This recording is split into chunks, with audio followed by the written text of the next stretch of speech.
Hello, everybody. Welcome into the best place for the best takes. I'm Benjamin Cure. This is the Benjamin Cure Show. What a weekend of football. We have got entirely new power rankings in the NFL. There's a new best team in the AFC. It's not the Chiefs anymore. It is the Bills. So let's start there, right? Because we're going to talk later in the show. We've got a great guest, a Chargers superfan, a former U.S. Navy veteran, a guy who played football overseas, great representative of what it means to be both a football fan and an American. NFL Mike is going to be joining us, and I can't wait to talk to him about the primetime game and his Chargers getting a big-time win over the Bengals. But we've got to start with the game that everybody was watching yesterday, the Bills-Chiefs, because to me, if I had to put money on a singular futures bet, it would probably still be the Kansas City Chiefs to win the Super Bowl and to make it back to the big game and to complete this three-peat journey, if I had to put money on it. With that being said, there is a big-time threat to the Chiefs three-peating. They already ruined their perfect season, and it's the Buffalo Bills. To me, the Buffalo Bills are one of the best challengers in the AFC, and they are truly the only contender that I, in my mind, believe could take out the Chiefs in the AFC.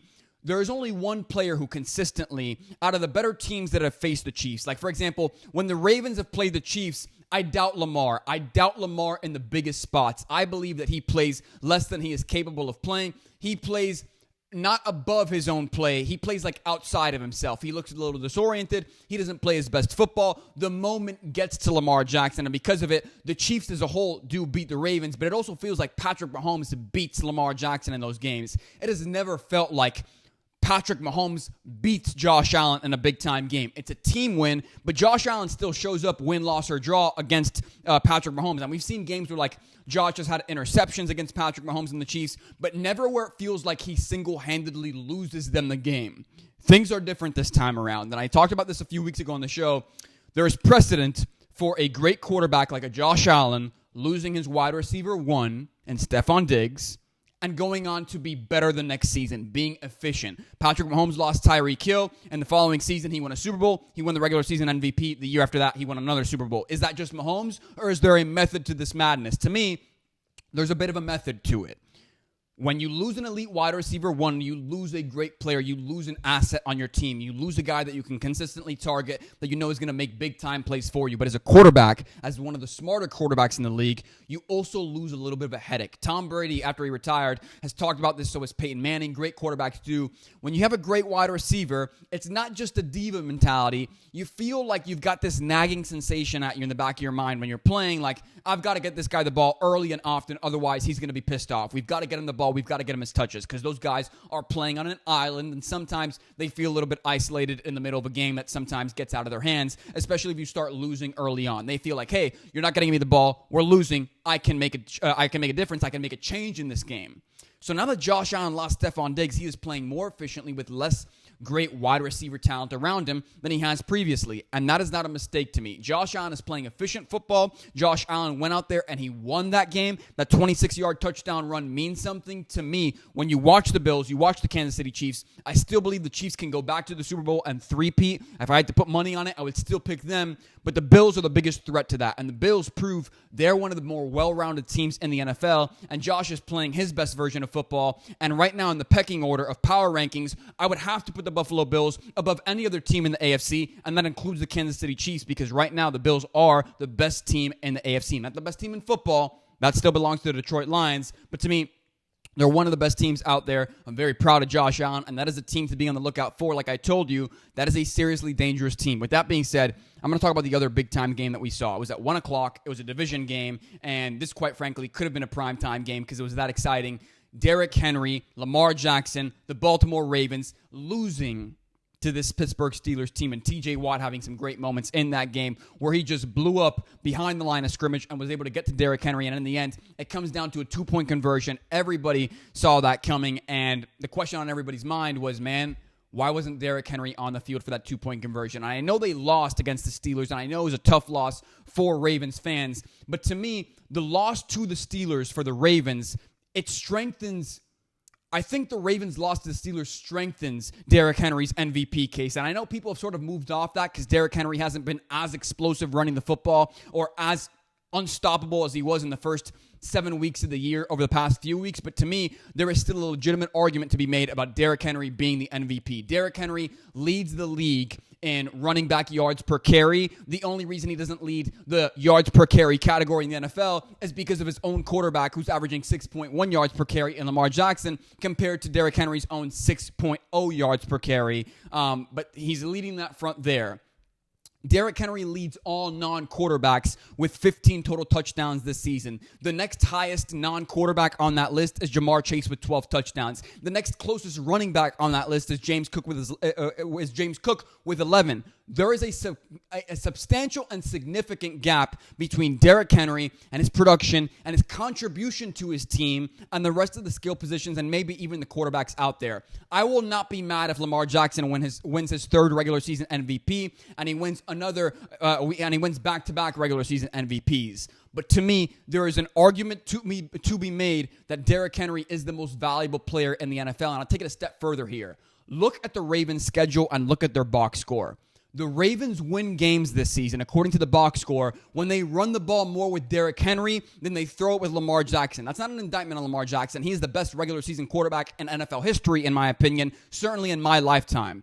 But look at what Derrick Henry is doing under center when he runs from that eye gap. Look at how he can get downhill. Look at how he can impose his will on other guys. Look at how Derrick Henry has been simply eating this year on a yards per carry, on the explosive side of things. He has the longest singular touchdown, I think, this season. Certainly the longest rushing touchdown of the year with the 87-yarder that he railed off against the Buffalo Bills a couple weeks ago in that big-time win.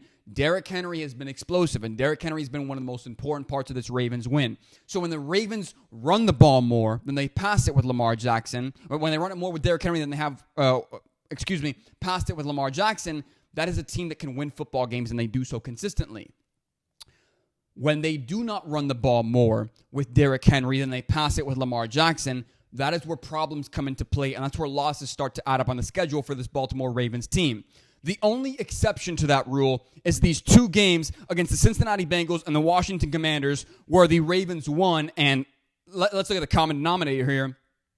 The only time the Ravens weren't able to dig their way out of it was against the Ravens and against the Commanders. Two teams, by the way, who each have excellent quarterbacks, Joe Burrow and Jaden Daniels, and also have terrible secondary. So not only do you know, hey, there's a great quarterback on the other side of the field, we're probably going to have to out-duel him in the fourth quarter. You also know going into the week, how are we going to prepare for this game? What is this team's weaknesses? Where are they vulnerable? Oh, their secondary is terrible. We're going to exploit that. We're going to try to throw over the top and win this game over the top. And the Ravens were able to do that in both instances against the Bengals and against the Commanders. But when ticking time comes and hard-nosed football matters and you're playing great teams, you've got to be willing to run the football more. I think it's a game plan issue for the Ravens. I don't know why John Harbaugh moved away from Derrick Henry yesterday. Yesterday, you see it in a division game, a game where the Steelers do not score a touchdown. They kick 6 field goals. Mike Tomlin feels like he's coach of the year at this point, once again, even though he's never won the award. John Harbaugh only had or allowed Derrick Henry to run the football 13 times. Derrick Henry only had 13 carries in that game against the Steelers. You see what happens when Derrick Henry runs the football, and you see the result, how they win games, and then you see how they lose games, and you see the box score, and you're like, oh, they didn't feed Derrick Henry. So my take, if anything, is just Derrick Henry deserves to be MVP, in my opinion. I won't be mad if Lamar Jackson wins it, but Derrick Henry deserves serious MVP consideration. It's been over 12 years since a running back won the MVP award in the NFL. AP was the last guy in 2012. I think Derrick Henry could be the next guy up on this list this year. But it's also a game planning thing to me when it comes to the Ravens and their losses this season. There is a recipe, and they have consistently not followed that recipe whenever they lose these games. I understand you can't just run the ball to run the ball if you're being inefficient, but man, you've got to feed Derrick Henry. Give him the ball. It's not going to I don't mind falling on my shield here, or going down on my shield, as you would say, if I'm giving the ball to Derrick Henry 25 times a game. To me, that's not that crazy. If you've got a guy like that, you've got to use him to your advantage. Okay, next thing here. So this one is interesting. Aaron Rodgers and his uninspiring quote that he gave after that loss. Aaron Rodgers and the Jets have now fallen to 3-8. They lost to the Colts in a 1-point game, and this was absolutely brutal. After the game, I can't believe he said this, man. After the game, Aaron Rodgers said at the podium, I'm in my 20th year, so I figured out a way to do this for a long time, so you've just got to remember why you fell in love with this game. Man, nobody wants to hear any of that BS anymore. We clowned Russell Wilson when he was losing and he was saying this corny stuff, and when he was playing badly and saying this corny stuff. I don't think we should be taking it from Aaron Rodgers. I don't find it acceptable. Talking about how he needs to find the love for the game. Man, you've got to find a way to win. That's what you've got to find. Right now, Aaron Rodgers has a lower win percentage as the Jets quarterback than both Zach Wilson and Sam Darnold. Like, it's not a good look. Aaron Rodgers was brought into this Jets team to be the reason why they win, not to be the reason why they kind of almost won or the reason why they're kind of acceptable. And he definitely wasn't brought in to be the reason why they lose. And right now, at times, it feels like Aaron Rodgers is the reason why they lose. And Aaron's legacy now with this Jets saga and this era feels super weird. But to me, like, Aaron's saying, I've got to find the love for the game. Man, you've got to wake up. You've got to stop saying this corny-ass shit at the podium because people, quite frankly, Jets fans, aren't going to find it acceptable. If there was anybody else saying, I've got to find the love for the game, like a Russell Wilson, and you're playing as poorly as you are, fans are going to get frustrated, and rightfully so. The Jets right now are 3-8. They have lost 7 of their last 8 games. You got rid of the head coach. And you know how I know Aaron Rodgers had to be a part of the decision to get rid of Rob Saleh? It's because when he went on the Pat McAfee show or when he did interviews in general, let's say that Rob Saleh was not Rob Saleh. Let's say it was Sean McVay. And you might be saying, Ben, well, this is a hypothetical. Right now, the Jets are 3-8, have 0 playoff hopes. And right now, quite frankly, all you've got is hypotheticals. So I suggest you bear with me if you're a Jets fan or if you are an Aaron Rodgers loyalist at this point.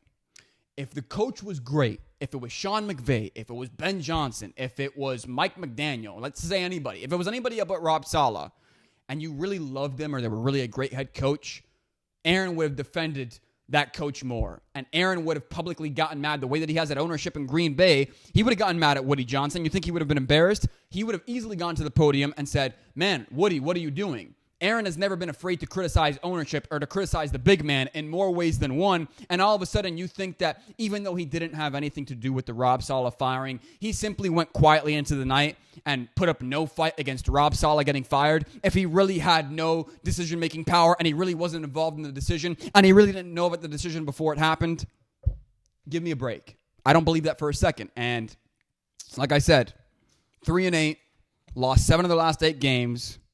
This is pathetic. I think Aaron should retire at the end of this year. If I'm Woody Johnson, like for example, so 2 weeks ago, I'm going to be quick about this. 2 weeks ago, Aaron said to the media in his locker room, they were asking him, have you considered coming back or have you played around with the idea of coming back? And he said something like, I've thought about it and I haven't ruled anything out in terms of coming back to play next season.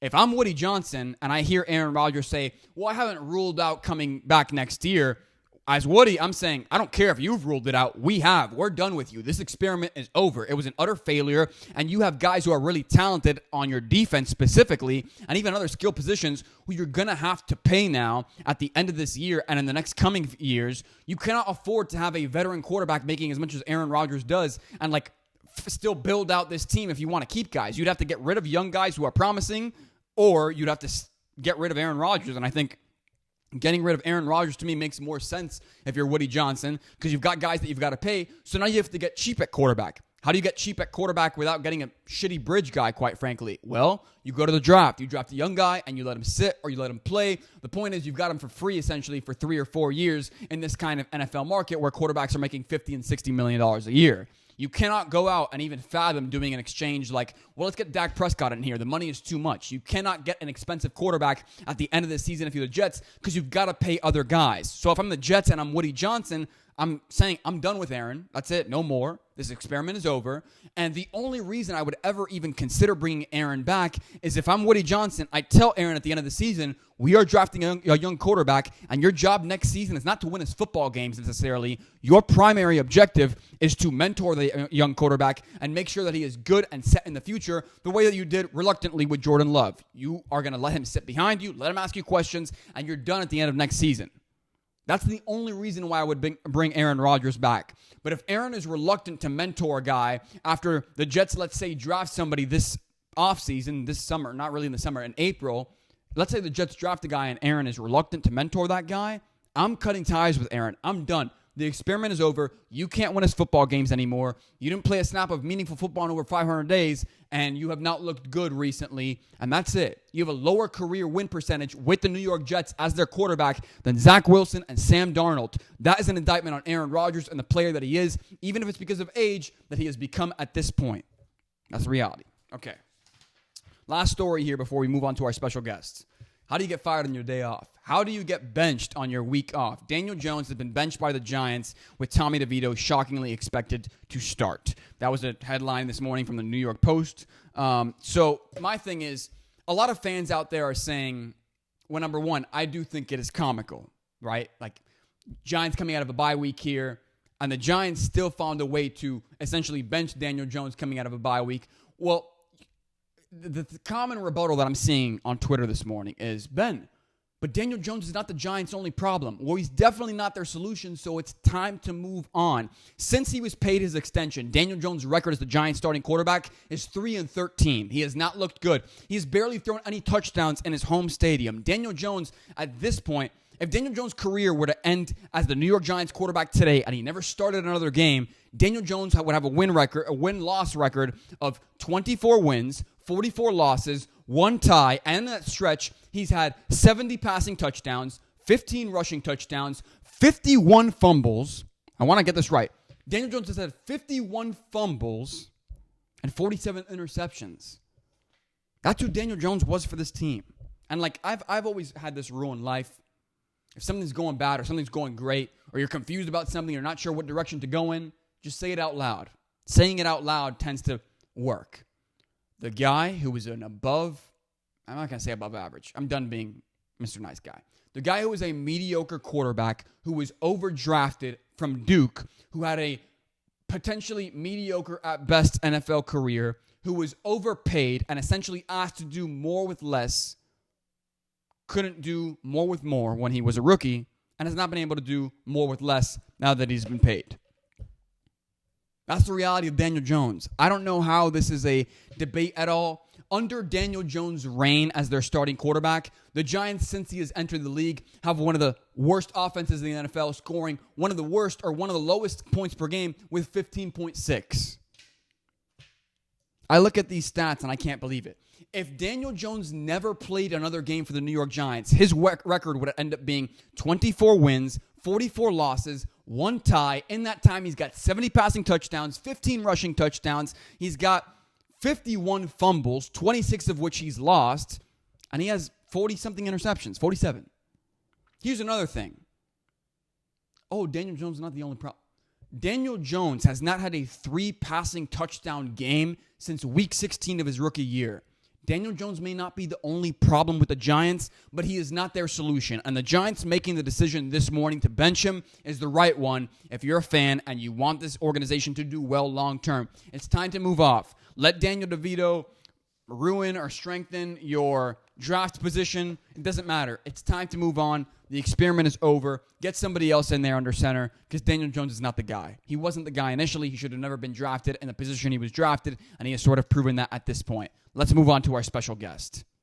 So joining us now is a man who is a former U.S. Navy veteran who has turned into an NFL historian who, while he was deployed overseas, actually played the great game of football. So he represented us well on both fronts, if not all fronts. Now he's one of the biggest content creators in the NFL landscape. He achieved over 1 billion views over the last year. He has been an amazing addition to the show the previous time that we had him on. So I'm going to welcome you in, NFL Mike. I don't want you to make you any more uncomfortable than you already are, but you deserve all the praise, and you're one of the best guys out there. And also, you started your own podcast this past year, the MJT podcast, I believe, that you have with a group of friends. So that is awesome. I know we talked about that, and I'm glad you got it started.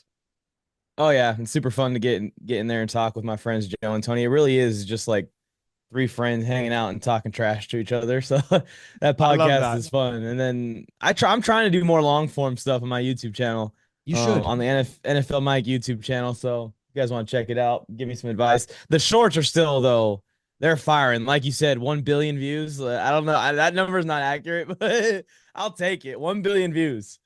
Okay, so maybe that's okay. Well, I don't want to spread misinformation out here. You had posted a graphic, I want to say like 6 months ago. Was it 100 million? Yeah, so I think that was last year even. That was a while ago.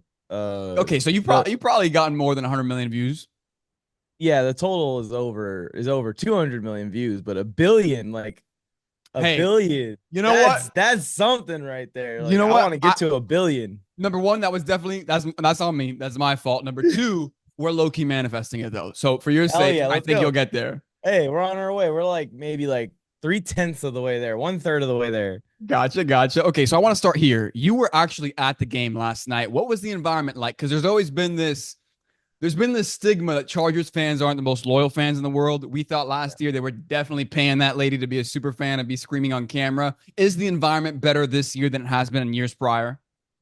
Yes, it has, and especially these last 2 weeks. I wasn't at a Titans game, but a lot of friends were there, including that Chargers fan that people think is fake was there at the game. We're now 2 years removed from these accusations. She's been really faking it for a long time, and she's been dropping a lot of money because she sits in the front row for every game. So she is balling out, faking being a Chargers fan, or maybe the Chargers are funding it all. But yeah, I mean, it's kind of like what I've been predicting since day one, Benjamin. I don't know how much we've talked about it between me and you, but at least on other shows that I've been in, the Chargers fans have always been there. And you could feel it when you go to Chargers events. You could feel it when you go back down the coast to San Diego, an hour and a half away. People think that's, I mean, with traffic, it gets bad sometimes. I've done those 5 hour San Diego drives, like, and just been stuck on the 5 freeway and bumper to bumper traffic. But typically, it's an hour and a half, 2 hour drive. Like, Chargers fans will come up, but the team's got to put something on the field for them to come up and watch.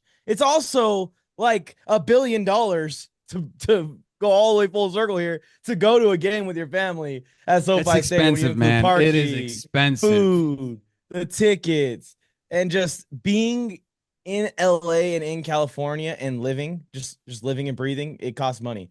So it's hard for Chargers fans to justify a team you getting 63 points dropped on them the week before, and then you shell out your money and drive 2 hours, your whole family, to go and watch the Chargers in SoFi Stadium the next week. So I've been saying it forever. It really has just been about the Chargers finding success, the Chargers winning, as sad as that may sound, to get those San Diego fans back in. They combined with the LA fans and the LA environment that was already there, even though we were outnumbered at times. And it's made something special. And last night, I will say, I've been to 20, 25, I don't know how many SoFi Stadium games now. Been to Rams games, 30, Chargers 35. games. I think that was maybe the third loudest I've heard SoFi overall. It was from Chargers fans, and definitely the loudest or the best home crowd environment I've ever seen the Chargers have uh, in my adult life. Let's say that. Since Qualcomm, I went to Qualcomm 2 years. The final 2 years at Qualcomm, I was stationed in San Diego. I went to most of those games, and even those games weren't like this one. So it was pretty exciting, man. It's something that, like, I feel like us Chargers fans have known. We're not surprised at all by this, but it's good to kind of like shut up all of those stereotypes and narratives that are spread around the internet about our fan base. When honestly, if you think about the pain the franchise has put us through, and like some of the moments, some of the players that It's been that rough, we man. fell in love with that just didn't get it done and had to retire on that, like, these fans, these are some of the most loyal fans you're gonna find in sports, in my opinion. I equivalent it to what's going on with the Padres. The Padres were a team that no one in baseball enjoyed watching play. Their stadium would be empty every single game. And now they have one of the most like rowdy, like excited fan bases in sports because their team got good and they got a special player. So I think that that's what's happening with the Chargers. We got our special player. They got the guy in the driver's seat that knows how to drive. That's a NASCAR driver. So that's really what's changed for the Chargers is success, and the fans come. It's And that it's simple. And if the Chargers start losing like the Raiders, our crowd will look like the Raiders crowd again. valid, honestly valid. I think the switch under the headset is the biggest thing, and we'll talk about it in a second. But first, I want to start with a guy that you're talking about being special under center, and Justin Herbert. He threw for over 300 yesterday, had 3 passing touchdowns. He was electric. He was slinging the pill in the first half, like unbelievably so. To me, yesterday, I think it finally gave mainstream NFL fans the picture of, you know what? We like Joe Burrow a lot, But I think Justin's better than him right now, and he definitely has the better team around him right now. And I think Justin hopefully will start, for his own sake, getting more dark horse MVP looks, which we'll talk about in a second. But to me, what is the biggest difference between Justin Herbert this year and Justin Herbert last year in your eyes? Health. This looks like rookie year Justin Herbert again, and we haven't really seen him get through a full season healthy. Even his big sophomore year, which was the year that he put up 40 touchdowns and 5,000 yards, he was banged up most of that year. Chargers were playing without Keenan Allen, I think, for 5 games that year, without Mike Williams for 8 games that year. Just once this guy gets healthy, he has the tools to to to overcome. And it's almost like it's hard to compare to any quarterbacks because it's not quite on the level of Josh Allen dominance. It's not quite like that as a rusher, especially. I would put him up against each other with their deep ball, but and just as facilitators of the game. But That's when it fair. comes to the rushing ability, it's not quite that level. But Herbert has always been sneakily like a top 7 rushing quarterback in the league, and no one knows. No one's known this entire time because he's had a bad ankle, he's had bad ribs, he's had a bad shoulder. It's been something that's kept this man anchored to the pocket. And the Chargers finally have an offensive line, I think, worth a damn this year. This is the best offensive line that he's played behind. And now that he's gotten healthy off that ankle injury, you're really just seeing what Justin Herbert can do when he has all his tools. It's that simple. And I don't care what the weapon core is. Like Will Dissly out there at tight end looking like he belongs. I'm telling y'all, put this man on tape. He has not gotten a yard of separation, but he somehow is getting these balls just handed off to him down the field. He is. And I think the biggest thing for me, the biggest switch from this year to last year, definitely Harbaugh, but on the field has to be that defense, right? This team went from having a defensive-minded head coach with one of the worst defenses in the league in Brandon Staley to now being arguably one of the best defenses in the league, allowing the fewest points per game under Harbaugh. And it's got to do with their defensive coordinator as well, who might end up getting a head coaching job somewhere else. But tell me, what is it about this defense that is so easy to love about as a Chargers fan? I mean, they messed up, man. They messed things up in there. And it feels like every play, the defense, every single player on that side of the ball plays their absolute mind out every single play. And you see it across the league. When teams start to get down or teams start to get tired, things go left, things go right, you could see players start to give up. And we're seeing it across the league at about the midway point right now. And there's no quit in the Chargers defense anymore. And last year there was multiple games where they just gave up. They just almost stopped trying. There wasn't that pride behind them to play their ass off every game. In blowouts, last week against the Titans are on the goal line trying to score right before the end of the game. The Chargers don't let them score, even though the score has nothing to do with the result. Like, it doesn't matter. A couple weeks before that, it's a similar situation in a game. I think maybe it was the Panthers game, and they interviewed Derwin James about it. He's like, no, we take pride in every single point that is put up against us.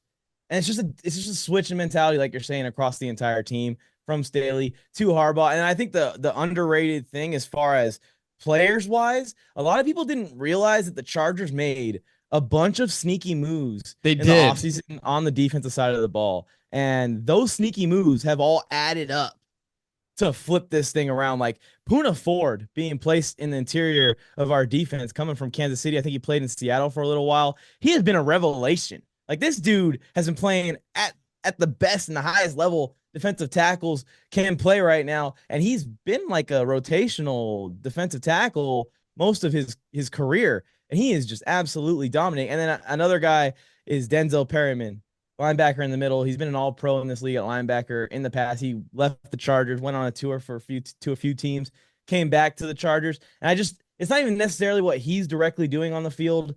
It's just having someone in the middle of the field that has that experience of calling the defense and keeping it all together. And then the guy next to him, Agent Zero, Deion Henley, which people are learning his name this season, is a freaking stud in pass coverage, in run defense. He's all over the place. Just needed a mentor. He just needed someone to get in his mental and honestly let him loose. Like, Staley was keeping him like very, very leashed, very, very to the simplest part of the scheme that they could keep him in when they would use him last year. And now Harbaugh has let him out there and said, go crazy, dude. you're an athletic freak. So I think it's a combination of the scheme, and really the scheme in an ironic sense has simplified. It's simplified and got better from Staley to mentor, and what you're seeing on the field. The Chargers are just rushing forward. We're not like sending any crazy exotic blitzes. They don't have any crazy zones. We're just playing man coverage and using the safeties over the top of the best receiver on our opponents, and our pass rush is just dominating. So it's a combination of that scheme, simplifying and letting the guys play. And some of these additions have been like the perfect fits at the exact spots we needed them last year. And you're waiting on Mac to come back. Like, that defense is only going to get better, I think, as this season goes on. I mean, and Bosa, man, and Bosa has been like half of Bosa for the last 2 seasons. He's been quiet. He's starting to get back healthy again, and then like sneakily, Asante Samuel Jr. People are forgetting of his existence, but one of the league's leaders in interceptions over the last couple of years. One of the best ball hawks. So this team is now 7-3, right? You got to feel good after yesterday's primetime win over the Bengals. You think about teams in the AFC.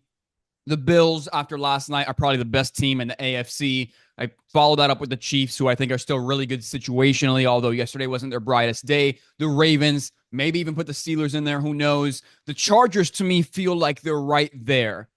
How do you feel about this Chargers team? What is their biggest weakness if they were to make an extended postseason run?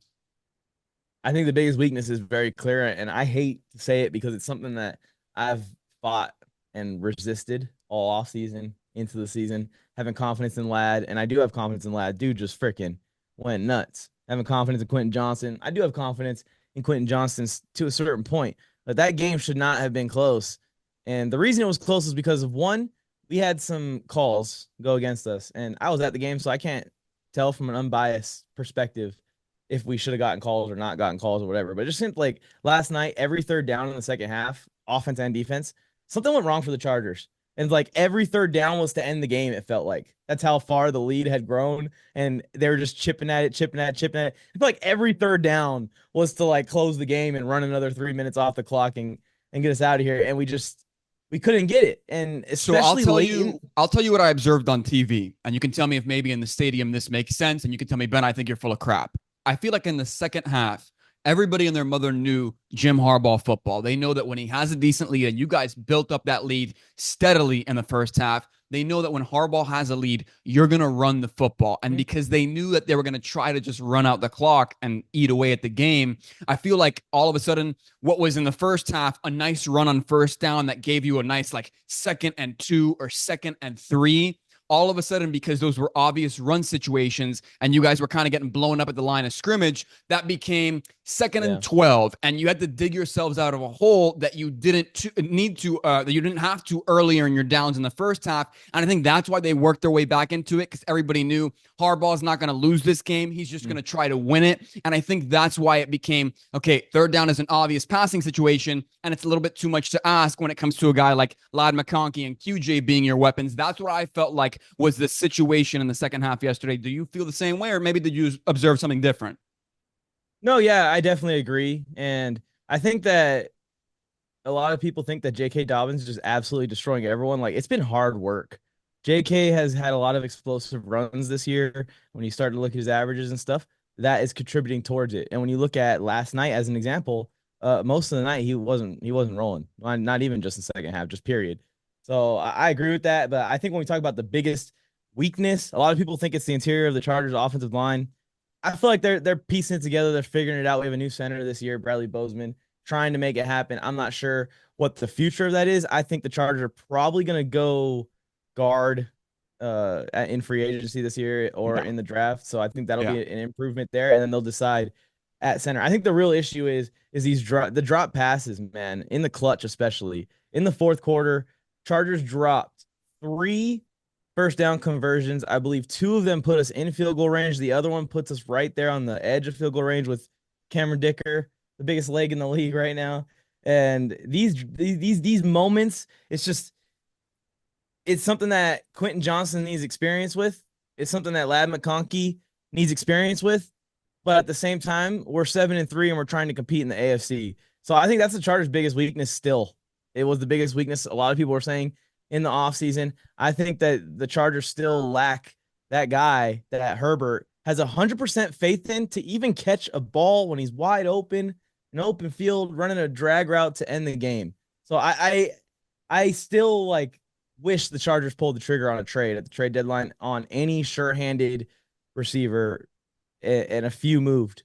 So it would have been nice to see something to help Herbert out late in these games, because there's multiple times where Herbert made the freaking play. And that's why I'm seeing in the comments like people saying Herbert choked away that lead or whatever. Yeah, that fumble was fluky. He got kneed in the Falcon kneed in the face as he's going to the ground. Ball comes out as his elbows and everything are like crashing into the floor. Like, other than that one singular play, I feel like Justin Herbert did everything he could to win that game, and he got the win, thankfully. But some of these drop passes, we could be looking at this today in a Chargers loss if McPherson makes, one of those kicks, and we go, damn, well, they had 3 drive extending drop passes in the fourth quarter that led to punts at midfield. And that's tough pill to swallow as the reason that you lose a 20 set or 21-point lead.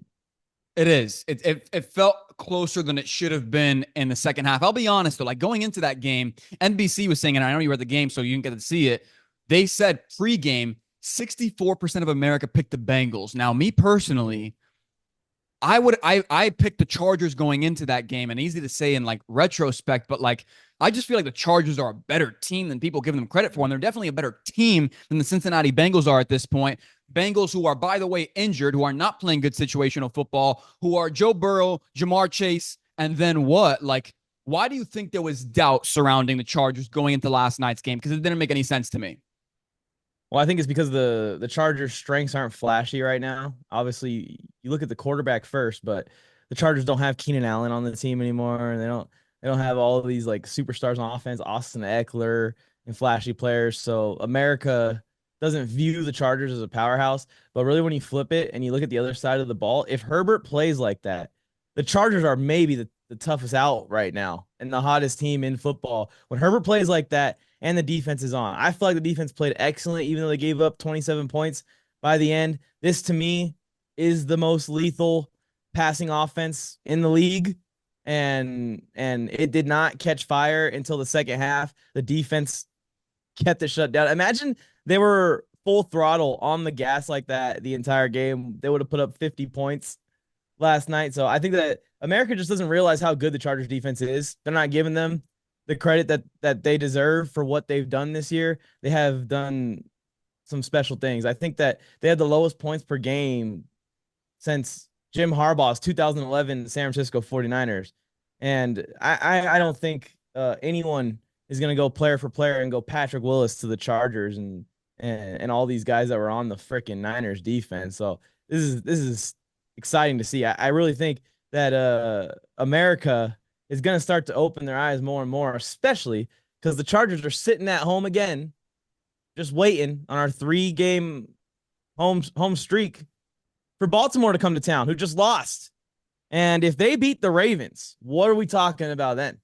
It's going to get loud if you guys beat the Ravens. I think what works to the disadvantage here of like NFL football and fans really knowing about the Chargers is like the West Coast thing. It's the West Coast and being a team that has has rerouted their home position, their home base, right, and has moved. And then you guys have like a weird TV market where you're competing against like really high profile teams. So like I'm not gonna in South Florida or even on the East Coast, like you're not gonna get a Chargers game in your market unless you're watching Red Zone or you've got Sunday Ticket. Like it's a problem of awareness. But if you guys beat the Ravens, things are gonna get loud. That's gonna be an interesting game.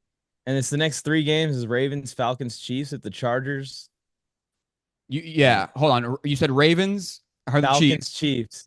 If the Chargers, that's a tough stretch. It's a tough stretch, but if they pull it off, like the conversation is going to start being crazy. I think even for sure, even maybe too far, maybe. So I went into this stretch: Bengals, Ravens, Falcons, Chiefs. Happy with the Chargers going 2-2, and then on the other side things lighten up, and we can make our run into the wild card. The Chargers now with that win, because the Bengals will be the team that would need to take our spot in the wild card. It's a nice head-to-head win. They almost clinched. I mean, they would need to absolutely fall apart and only win like 1 game the rest of the season to miss the playoffs. I think I don't even have faith in the Bengals in the postseason. I'm going to be honest. They start too slow. They are Joe Yeah. Burrow and what else? Like that team is just horribly constructed right now. Like The defense, man, their secondary, especially to me, and I felt like this going into the game, and it was almost proven right. Like their secondary is very overrated. They're terrible. Let's be honest. They're super bad. They're super. I had a take earlier in the show where I talked about like Ravens knew that when they played Cincinnati, sure, it's a division game, sure, it's going to be a good one, but like it was one of the only games that that the Ravens won this year where they didn't run the ball with Derrick Henry more than they passed it because they knew, number one, Joe Burrow's on the other side of the field. We're going to have to outduel him. Number two, what are the weaknesses of the team going into the week? Cincinnati is a terrible secondary. Like they know we can use this to our advantage. Like that's an overrated team in my opinion. I'm a fan of Joe Burrow, but like this is not a good year for them. This is definitely an off year, and they have to build this team around him. Otherwise, it cannot simply be him, and that's ownership's fault for being so cheap, quite frankly. I think that, yeah, I agree with that take 100%, by the way, because when you look at what they need, maybe Jesse Bates could help a little bit right now. I don't know, just the hunch. You think? Just a little bit. But yeah, the thing that's crazy about the Bengals at the same time is that's going to be a very interesting destination if they can get the Jamar Chase deal done. I wonder what coach is going to end up there. I could see like Ben Johnson or one of these hot coordinators that be in their spot. Like the Bengals want to go a little bit of a discount and not go full all in, try and bring in a legendary head coach that everyone knows, a household name. But you get maybe the genius of the class, you know? You get your guy that Burrow can be paired with for his career. I like Zach Taylor's offense. I think it's been great over the last couple of years with Burrow. I think it's almost even at times exceeded expectations. But I've never felt that Zach Taylor's a great leader. I've never felt that Zach Taylor's leading that team majority. I think that's mostly Joe Burrow leading that team. That's the thing is like how it's supposed to go. We're talking about the offense under Taylor being like relatively decent, right? And consistently at least like putting up yards and points. But like to me, good. Joe Burrow deserves so much more credit for that than he gets. And I think like the indictment to me on Zach Taylor's offense is the fact like they said the stat yesterday during the broadcast, like the Cincinnati Bengals more than 60% of the time when they're on a 3rd and goal situation or like when they're they pass more than anybody else in the red zone. And like that is a massive no-no, especially when you're at the goal line. Like you've got to run the football. And it was the criticism of the Chargers under Brandon Staley. Like, yes, you have Justin Herbert under center, but you can't put it all on him, even if you don't have a great run game. Like they have to be more disciplined and more balanced. I think that was the tale of the tape for me, if anything, like an underrated storyline. Chargers under Jim Harbaugh become really balanced, not just overall on defense and offense, but like their ability to run the football and to make sure to like eat away at the clock and play a balanced game. The Bengals, on the other hand, are like, let's give Joe Burrow, let's let him touch the ball 60 times a game and throw it 50 times if he can. Like, it's just so unbalanced. It feels like there's no plan. I said this about the Bills years ago when they were playing their worst football. Their identity on offense was Josh Allen. Like, your identity can't be a player. There's got to be a philosophy behind it. The Bengals' offensive identity is, hey, Joe, can you get the ball to Jamar like 11 times a game? You can't do that. Yeah, I agree. And I think that's a great take because the Chargers really were like in their shoes a year ago, like sitting there facing like an uphill battle to try and make the playoffs with Justin Herbert at quarterback and Derwin James at safety. And Keenan Allen was on the team still and all these guys. And you're just like, what the hell is going on? How is this even possible? It's a different feel, man. I mean, you as a fan have got to be so excited. I want to talk to you about like the man who is behind all of this. So Harbaugh. How do you feel about him as a fan? What is your biggest takeaway from the first 10 games of the year? It gives me chills sometimes, some of the things he says, because he's such a motivator. But as a fan watching it, it's just nothing but pure joy for the guys that have been here for multiple seasons and been struggling through some stuff and struggling through some tough times as Chargers players. I look at guys like Derwin James. I think that's a great example. You look at how he's playing this year. He's playing amazing still, but it's not necessarily the same game-wrecking Derwin James that we've needed in the past. Like, our front seven is lethal. We need Derwin James over the middle of the field. And, hey, go figure. He stopped that Hail Mary last night. But we need Derwin James deep down the middle of the field. He's not going to be in there cracking skulls like he usually does. in the box and playing linebacker damn near. But just like what this guy's energy levels have come up to. Harbaugh said it yesterday, and I don't know how true it is if he's just hyping up his guys. He said Derwin James is like the hungriest football player he's ever been around at this point. I'm like, that's a high compliment for someone that has been up and down football, like and around the world and back in this sport at this point. So I think that's the biggest thing is, and everyone expected it from Harbaugh. It's what he does. He's just brought a mentality to the team that's made football fun again. We're not overthinking it. We're not analyzing this or analyzing that. We're not going into the books on 4th and 2 and trying to like figure out what to do. Like, no, it's football. Are we running the ball well? All right, send Gus Bus out there, run it. What are we doing? Like, it's not like that. Like, we believe in ourselves the same amount that we say we believe in ourselves now. Before it was just all talk, and I feel like that's the biggest difference. Is there's something behind it. You guys are more than just talking now, even though I love hearing Harbaugh talk at the podium, man. He's a great coach. He's an even better motivator, like you said. And I can't wait to see how this season shapes out for your Chargers. To you, Mike, best of luck. Thank you so much for joining us today, and I appreciate you. I'll see you soon. Who's got it better than us? Nobody. And with that, that is all for this week's episode. Thank you so much to Mike for joining us. He has been an awesome addition to the show the 2 times that we've had him on. Great insight. Love hearing from a super fan, and I can't wait to see what the Chargers show us over the course of this season because I think they're only going to get better, even though, like he said, they've got a tough stretch coming up. Until next Monday, I'm Benjamin Cure. Thank you so much for tuning in.